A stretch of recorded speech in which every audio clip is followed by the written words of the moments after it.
Baik, bismillahirrahmanirrahim. Assalamualaikum warahmatullahi wabarakatuh. Hari ini kita masuk ke pertemuan ketiga ya tentang mata kuliah jaringan syaraf tiruan. Hari ini topiknya tentang jaringan perseptron ya. Jadi capaian pembelajarannya ini nanti diharapkan dapat memahami arsitektur jaringan perseptron, kemudian juga melakukan pengenalan pola dengan jaringan perseptron. Nah, minggu lalu di pertemuan kedua kita sudah mempelajari tentang jaringan HEP ya. Nah, ini hari ini kita belajar tentang jaringan perseptron. Sebenarnya sama, kurang lebih tetap melakukan pelatihan, tapi hanya ada perbedaan model metodenya dan juga tahapan-tahapan dan nanti ada istilah-istilah baru ya. Nah, jadi ini nanti dapat dibaca sendiri tentang konsep dasar jaringan perseptron.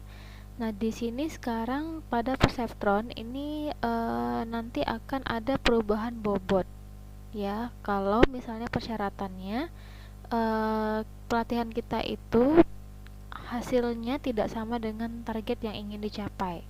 Nah, kemudian ada juga nanti istilah laju pemahaman atau learning rate ya, atau disimbolkan dengan alpha. Kemudian nanti juga arsitekturnya sedikit berbeda. Nah, ini arsitekturnya ini nanti sudah ada bias ya, ada bias.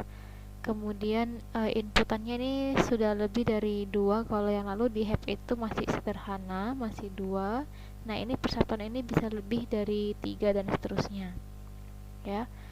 Kemudian nanti untuk pelatihannya langkah-langkahnya seperti ini. Jadi pertama kita menginisialisasi dulu bobot awal ini sama dengan 0. Nah, ini biasa awal sama dengan 0. Kemudian kita tentukan biasanya dari soal memang ditentukan learning rate-nya. Nah, ini learning rate ini di antara 0 sampai dengan 1. Kemudian menghitung nilai net. Nah, nilai net ini sama seperti rumusnya sama seperti jaringan HEP yang minggu lalu. Jadi ini ada nilai X1 kali W1 biasanya ditambah dengan B. Ya. Kemudian nanti akan ada outputnya. Nah, ini outputnya kita gunakan fungsi aktivasi yang seperti ini. Jadi ada 3 persyaratan yang kalau misalnya netnya ini lebih besar daripada tetanya, ini akan F-netnya nilainya 1. Kemudian kalau netnya ini di antara minus theta dan juga theta, ini 0. Kemudian kalau di bawah minus theta, ini minus 1. Nah, di sini threshold dapat diubah agar Y sama dengan T. Artinya nilai threshold ini dapat diubah dan disesuaikan agar nilai output ini sama dengan target ya. Nanti yang terakhir itu kita cek apakah output sama dengan target. Nah, kemudian ada lagi proses perbaikan bobot. Nah, ini perbaikan bobot. Perbaikan bobot ini dilakukan apabila outputnya tidak sama dengan target. Nah, waktu di HEP kemarin kan belum ada seperti ini ya, belum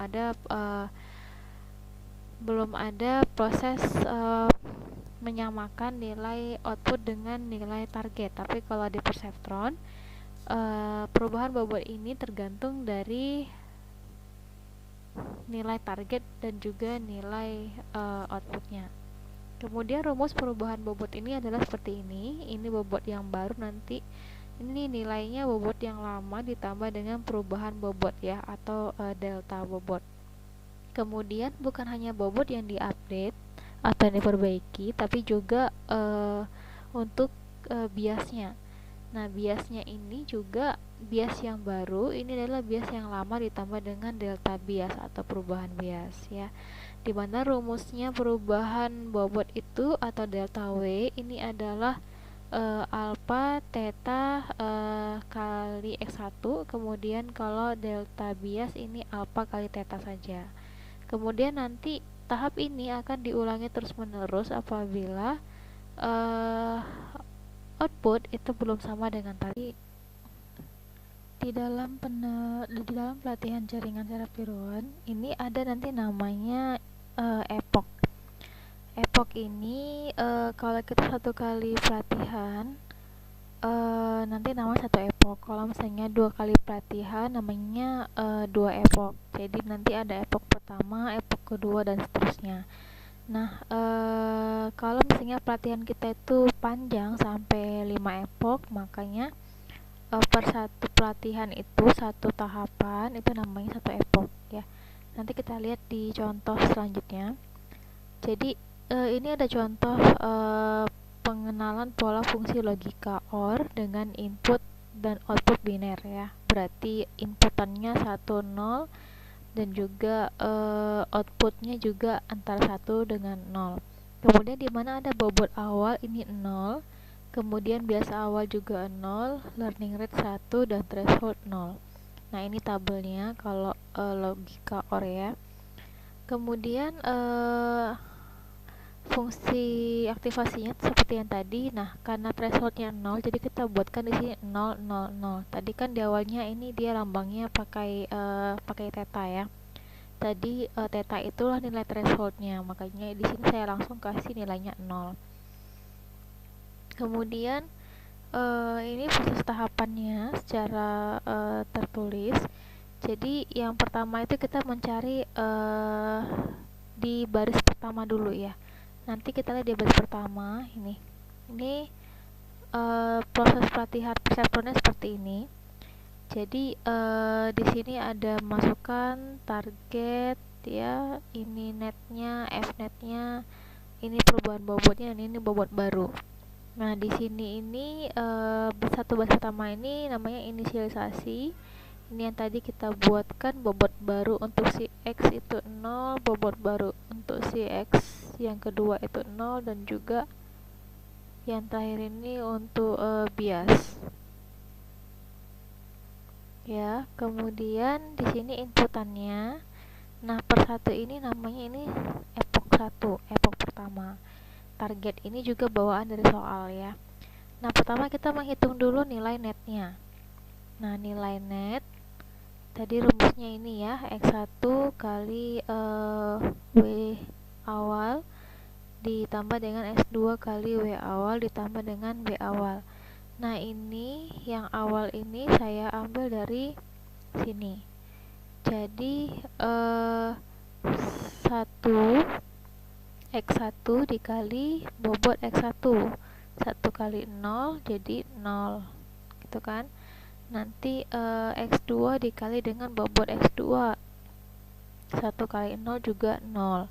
Kemudian bias ini 1 dikali dengan bobot biasnya, bobot awal biasnya 0 jadi juga 0. Nah, jadi 0 tambah 0 tambah 0 tuh hasilnya 0. Ini udah penjumlahan netnya yang tadi ya. Kemudian F netnya bagaimana? Kalau misalnya netnya itu 0, ini netnya sama dengan 0, maka F netnya juga sama dengan 0. Nah, jadi kita taruh lagi di tabel ini ya. Kemudian bagaimana dengan melakukan perubahan bobot? Nah, ini yang pertama, perubahan bobot untuk si W1. Nah, rumusnya ini alpha T kali X1. Alpanya tadi di soal adalah 1 ya. Alpha ini tadi learning rate. Nih, kita lihat learning rate 1. Kemudian ada T ini target. Targetnya juga ini 1 ya kan. Kemudian dikali dengan X1. Nah, kalau misalnya mau dilanjut ke bobot dengan rumus bobot barunya, ini nanti bobot yang lama yang sebelumnya ditambah dengan perubahan bobot ya. Kita lihat di tabel. Nah, ini tadi delta W1 ini 1, ini tadi perkalian antara yang ini alpha kali T kali X ya, sama dengan 1. kemudian perubahan bobotnya. Nah, untuk nilai bobot yang baru ini adalah penjumlahan bobot yang lama ditambah dengan delta bobot ya, atau delta W, makanya hasilnya sama dengan 1. Nah, ini yang tadi, ini 0 tambah 1 sama dengan 1 ya. Itu dari sini 0 tambah 1 sama dengan 1. Nah, begitu juga dengan mencari delta W. Delta W ini tetap tadi rumusnya adalah alfa, saya lihat lagi ini, alfa kali T kali X1. Kita lihat ya, alfa ini tadi 1, berarti kemudian dikali X2 ini 1 kali 1 1, kemudian dikali dengan target ya, sama dengan 1, makanya hasilnya ini 1. Kemudian kita lanjut lagi ke delta biasnya. Delta bias rumusnya, nah ini delta bias rumusnya itu adalah alfa kali T saja, tidak ada kali X ya. Jadi langsung si alfa itu 1 dikali targetnya 1. Nah, langsung alfanya 1 dikali targetnya 1, makanya sama dengan 1. Kemudian perubahan bobotnya sebenarnya, bobot yang baru ini bisa langsung dijumlahkan aja dari sini. Jadi 0 tambah 1, 0 tambah 1 gitu kan, 0 tambah 1 taruh sini. Nah, kemudian kita coba lagi untuk baris yang kedua ya. Nah, ini X1, X2, ini bias, ini target. Nah, net ini tadi tetap sama. Net ini rumusnya kita lihat lagi. Saya lihat lagi, net ini rumusnya ini X kali W tambah X kali W tambah bias ya. Nah, kita lihat di sini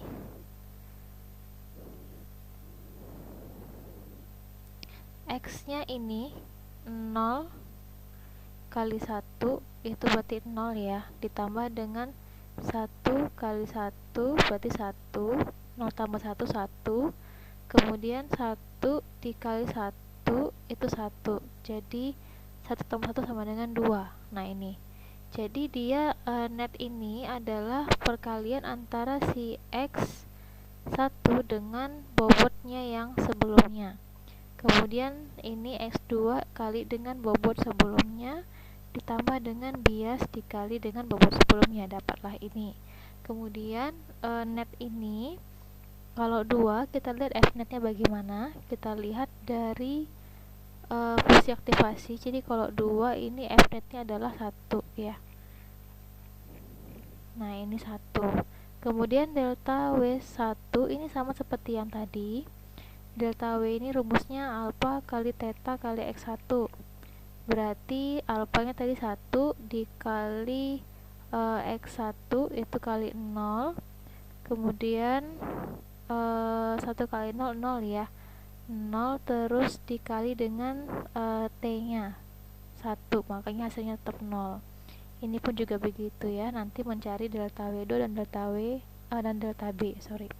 Kemudian bobot barunya penjumlahan saja, dari 1 tambah 0 taruh sini, 1 tambah 0 taruh sini, 1 tambah 0 taruh sini ya.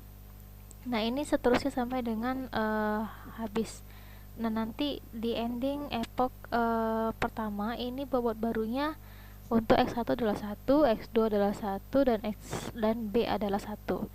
Nah, ini kita lihat kalau misalnya kalau misalnya nilainya belum sama antara output dengan target, maka kita lanjutkan lagi ke epoch kedua. Outputnya itu adalah ini ya, YF-net ini output, YF-net ini output, berarti ini kita cocokkan dengan target. Nah, ini sama nggak kira-kira? Ini 0, ini 1, ini 1, ini 1, ini 1, ini 1, ini 1, ini 0. Kan ini tidak sama ya. Kalau nggak sama, maka ini kita lanjut lagi ke pelatihan yang kedua, di mana bobotnya bobotnya untuk perhitungan netnya ini dari sini, ambilnya dari tadi ini kan sudah dilakukan sampai tahap ke epoch ketiga ya. Nah, sini dimana kita lihat target dengan outputnya memang tetap belum sama. Nah, jadi kalau misalkan kita sudah menghitung sampai epoch ketiga atau mungkin kita lanjut lagi ke epoch keempat, kalau hasilnya masih sama juga, kita tinggal mengambil keputusan atau mengambil kesimpulan. Jadi kesimpulannya ini, proses pelatihannya ini, misalnya kan ini saya kasih contoh ya, pada epoch ketiga. Pada epoch ketiga ini belum terlihat adanya kesamaan antara output dengan target. Nah, jadi kesimpulannya seperti itu saja. Kalau kalau misalnya output itu sama dengan target, maka pelatihannya itu berhasil. Kalau misalnya output itu tidak sama dengan target, maka berarti pelatihannya belum berhasil ya. Nah, ini kalau misalnya saya ganti thresholdnya menjadi 1 ya, tadi kan thresholdnya 0 ya, ini saya ganti jadi 1. Nah, kita lihat lagi hasilnya. Nah, ini di threshold sama dengan 1, nanti kan bisa dilihat ya, uji coba sendiri. Kalau misalnya ini pelatihannya ini sudah mencapai epoch kedua dan targetnya sudah sama dengan output. Nah, target itu yang ini ya, ini T target, ini outputnya. Nah, ini udah sama. Nah, kalau seperti ini posisinya, ini berarti pelatihannya berhasil ya. Pelatihannya berhasil karena target sudah sama dengan output. Baru kita tinggal lihat hasilnya, bobotnya W1 berapa, W2 berapa, dan biasnya berapa. Oke, ini saja untuk materi hari ini.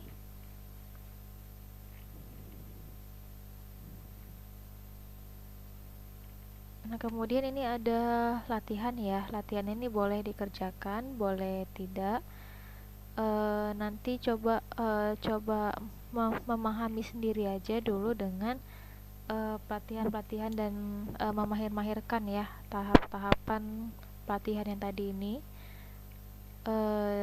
sampai nanti bisa di luar kepala menghitung antara net, mencari net, Fnet, kemudian delta W, dan delta bias, kemudian juga perubahan-perubahan bobotnya. Kemudian untuk juga bisa melatih target ini sama dengan output apa tidak, lalu bagaimana keputusan untuk melanjutkan ke epoch kedua dan seterusnya, dan juga pengambilan kesimpulan ya.